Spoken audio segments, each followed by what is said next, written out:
Hello, my dear Lemurates. Welcome to your biology class. So, last class we have learned about the secondary sexual characters in human beings, and also we learned about hormones which causes the secondary sexual characters. These hormones become active during adolescence, isn't it? So, we have completed learning the role of hormones initiating reproductive function. So in today's class, we are going to learn about the reproductive phase in human beings. Reproductive phase in human beings.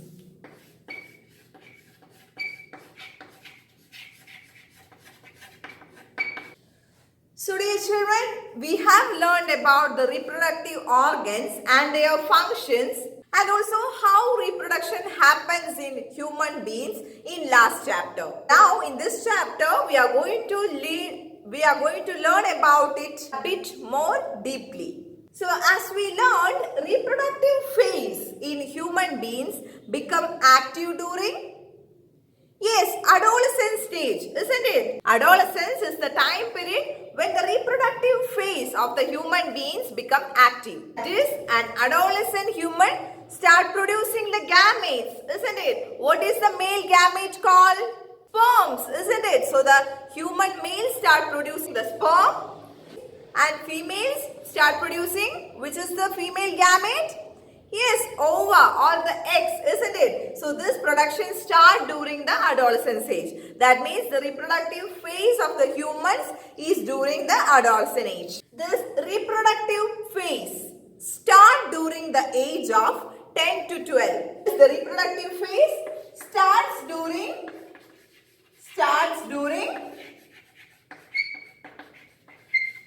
the age of 10 to 12. So when the human beings are at 10 to 12 years old, they start entering to the reproductive phase, and it lasts till 45 to 50 years, and it is till 45 to 50 years. That means humans are active during 10 to 50 years, isn't it? Now, in females, the gamete production starts by the adolescent age and it lasts till last chapter we have already learned. That is, in females, the reproductive phase starts a bit earlier than the males. And also in females, the reproductive phase stops a bit earlier. That means by 50s or 55s, they will stop producing the female gametes. But in males, a healthy man can produce the gametes till the end of his life. So that is the difference between the reproductive phase of males and females. In males, the reproductive phase can last, that is, he can produce the gametes as long as he is healthy enough in production of gametes. So dear children, last chapter we have learned about menstrual cycle. Menstrual cycle.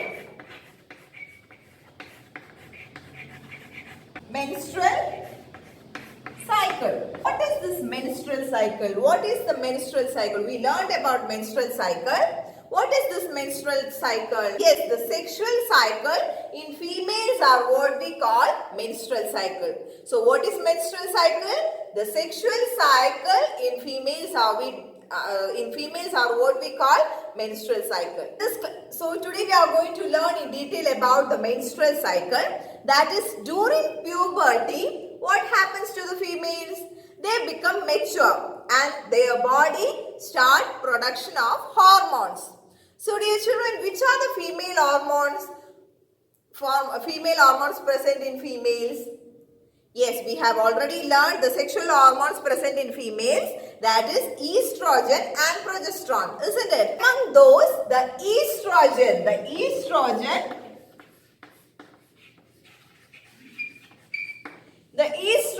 become active.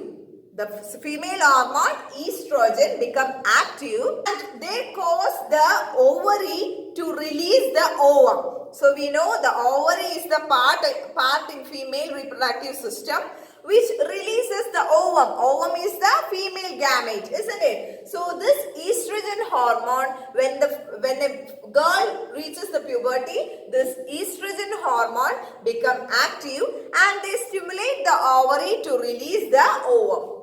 So this release of ovum from the ovary is what we call, what is the term called? Yes, ovulation, isn't it? Ovulation. Ovulation. So what is ovulation, dear children? The release of ovum from the ovary is what we call ovulation. And which is the hormone responsible for the ovulation? Yes, estrogen is the hormone responsible for the ovulation. So in a girl, when she reaches puberty, the estrogen become active and it stimulates the ovary to release the ovum, isn't it? It stimulates the ovary to release the ovum, and this process of release of ovum from the ovary is what we call ovulation. Now, during this ovulation, there are some more process that happens in the ovary. That is, during this ovulation, the inner lining of the uterus become more thick and spongy, and it also gets filled with tiny blood vessels. So in last chapter we have already learned the parts of female reproductive system. So dear children, can you recollect the parts of female reproductive system? Yes, can you recollect the parts of female reproductive system? Because here in menstrual cycle we are going to discuss about the female reproductive system. So the first part of female reproductive system is, yes, very good, ovary, isn't it? Ovary. The first part is ovary. The female reproductive organ has 4 parts. The first part is ovary. Now, can you recollect the name of second part of female reproductive system? Yes, the second part is fallopian tube, isn't it? Fallopian tube. Fallopian tube, isn't it? So we have learned the relevance of fallopian tube in last class. I hope you all remember that. The third part, which is the third part of female reproductive system? Yes, uterus, isn't it? Uterus. So what is the relevance of the uterus? Uterus acts as the womb for the growth of the baby, fetus, isn't it? I hope all of you remember these parts. Now, the fourth part, which is the fourth part of the female reproductive system? Yes, a muscular vagina. Yes, very good. So we know vagina is the third part, isn't it? So we know ovary, fallopian tube, uterus and vagina. These are the 4 reproductive part of female reproductive system. Now come back to the menstrual cycle. So just now we learned that estrogen causes the stimulation of ovary to produce the ovum. So the ovary releases the ovum, and every month an ovum is released, isn't it? And that process of release of ovum is what we call ovulation, isn't it? Now, during the time of ovulation, after the ovulation, during the time of ovulation, there are several changes that happens in female reproductive system. So, I hope all of you remember the structure of female reproductive system. So, if you couldn't recollect the female reproductive system, kindly go back to the videos and watch the video of female reproductive system. So, we know the walls of the uterus. So, we have learned in last class we have already learned the walls of the uterus. Now, during the ovulation, along with the ovulation, what happens? The walls of the uterus become thicker. Okay, we have learned about menstrual cycle in last chapter also. So, there we have learned the walls of the uterus gets thicker. Along with that, tiny blood vessels also arise in the uterus, isn't it? The blood vessels as well as the uterus become more spongy, as well as it contains more blood vessels. So, along with the ovulation, this development also happens. Now, after ovulation, that is the release of ovum from the ovary, where does the ovum goes? Yes, we have learned, isn't it? It goes to the Yes, fallopian tube, isn't it? It moves to the ovum, that is the egg cell, moves to the fallopian tube. After ovulation, for few days, for 1 or 2 days, the ovum will be released in the fallopian tube, isn't it? There we have learned fallopian tube, the function of the fallopian tube. What is the function of the fallopian tube? Yes, the fallopian tube act as a site for fertilization, isn't it? After ovulation, there is a chance for fertilization, isn't it? Fertilization. See, we are recollecting the memory. We have already learned all these topics in last class. So, after ovulation, the ovum reaches the fallopian tube and there is a chance for fertilization, isn't it? Now, what is fertilization? What is this fertilization, dear children? Yes, fertilization is the fusion of male and female gametes, isn't it? Fertilization is the fusion of sperm and egg or sperm and ovum, isn't it? That is what fertilization is. So after ovulation, there is a chance for fertilization. So if fertilization happens, what happens? Yes, if fertilization happens, the zygote is formed, isn't it? The zygote, the single cell zygote is formed, and as the time moves, the zygote develop into embryo, isn't it? So what happens from the fallopian tube? They move to the uteral area, isn't it? From the fallopian tube, they comes to the uteral area. That is, the embryo comes in the uteral area. So now what is the nature of the uterus? Uterus is spongy as well as it contains many vessels, isn't it? Blood vessels, isn't it? So what will happen? The zygote will stick on, isn't it? We have already discussed in last class. We have already discussed about it in last chapter with diagram. So there is a chance of getting pregnant. That is how a woman is getting pregnant, isn't it? So the zygote, so the zygote they grow into as embryo, and the embryo moves from the fallopian tube and reaches the uterus, and they stick on there. And likewise, the growth of the embryo happens. The embryo grows into, what does the embryo grows into? Yes, the embryo grows into a stage where we can identify the body parts of the embryo. What is that stage called? Yes, fetus, isn't it? Don't you remember? Fetus stage we have discussed. So this fetus grows and grow into a baby. Likewise, the growth of the baby happens in the womb of, that is the uterus of a woman. So that is one case where successful fertilization happens after ovulation. Now, if fertilization does not happen, that means if the male gamete, that is the sperm, and the ovum, the female gamete, doesn't mix up, just doesn't fertilize, what will happen? Yes, the menstruation happens, isn't it? If the fertilization doesn't happen, the menstruation happens. We discussed about it in last chapter. So, if the fertilization doesn't happen, the ovum, that is the egg cell, as well as the inner wall of the uterus. We learned there is inner wall formed, isn't it? Inside the uterus for the development of the baby, isn't it? If fertilization happens, no zygote is formed, that is, no embryo will be formed, no fetus will be formed, no baby will be formed inside the womb, isn't it? So this inner lining is useless then, isn't it? So the ovum cell as well as the inner cells of the uterus, along with some blood in the uterus, will be come out through the vagina, isn't it? So along with the blood cells, the inner region of the uterus as well as the ovum cell comes out through the vagina, and that is what we call the menstruation.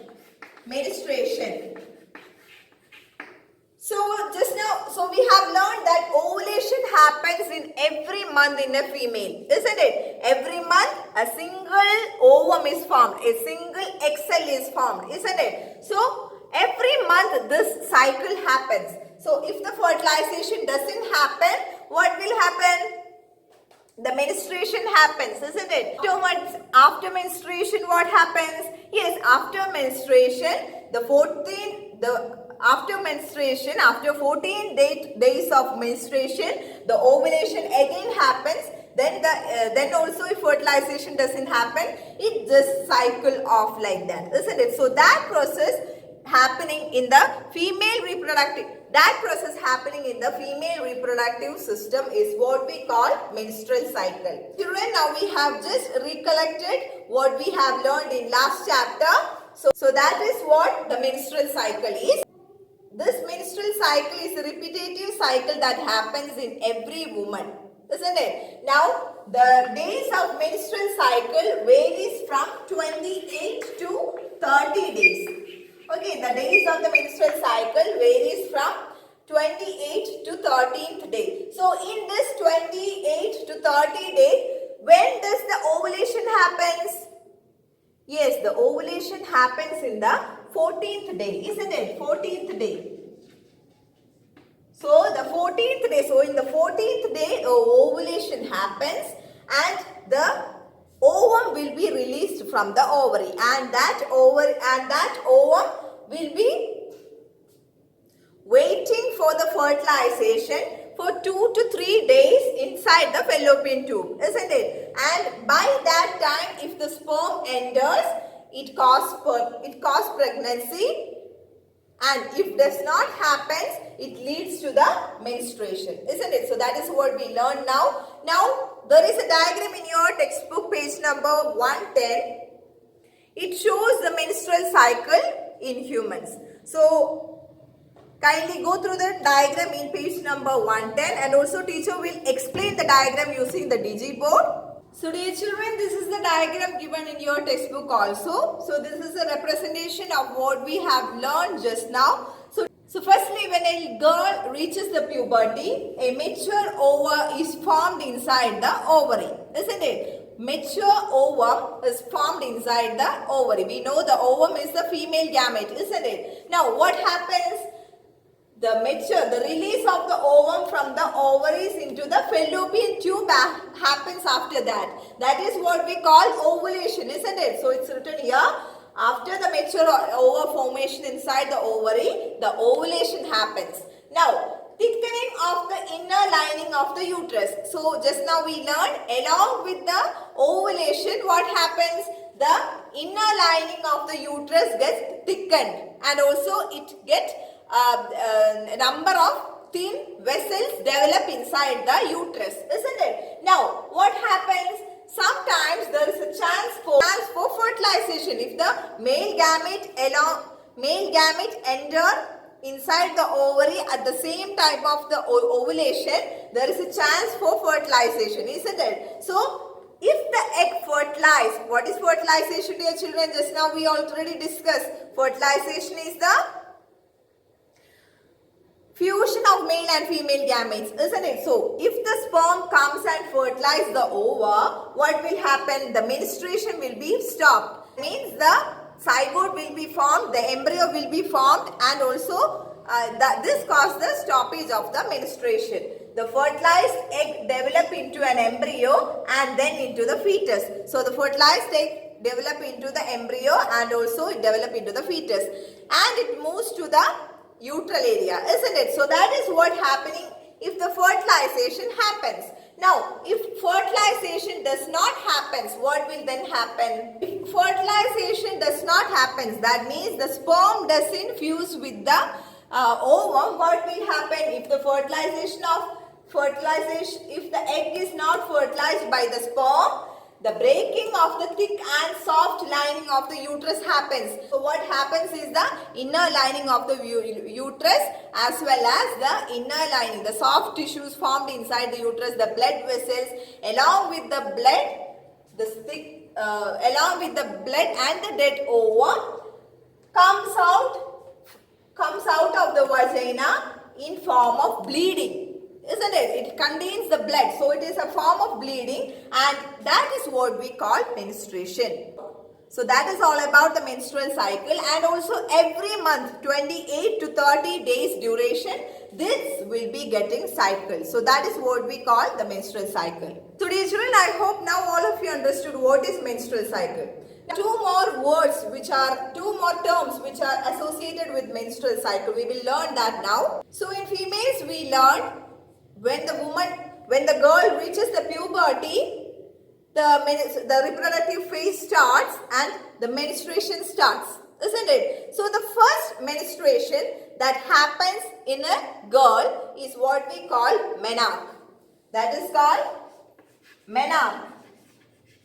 So dear children, what is menarche? The first menstrual flow that begins at the puberty of the woman is what we call menarche. The second term related with menstrual cycle is menopause. Menopause. Menopause. So what is this menopause? So we learned in women the reproductive phase is active till the age of 40 to 50, isn't it? Till the age of 40 to 50. So till the age of 40 to 50 years, the reproductive phase is active. That means the ovulation, the production of the ovum happens only till 40 to 50. That means, so that also means by 40 to 50 the menstruation stops, isn't it? So that period, stoppage of menstrual flow at the age between 40 to 50 is what we call the menopause. So menarche is the term for the starting of menstruation, whereas menopause is the term for the stoppage of or the stopping of the menstrual cycle. So these two terms are very important. These two terms are very important in relation with the menstrual cycle. That is, menarche is the first menstrual flow happening in a girl at the age of puberty. That means from 10 to 14 years old, and menopause is the last menstruation happening in a woman. That is at the age of 40 to 50 years old.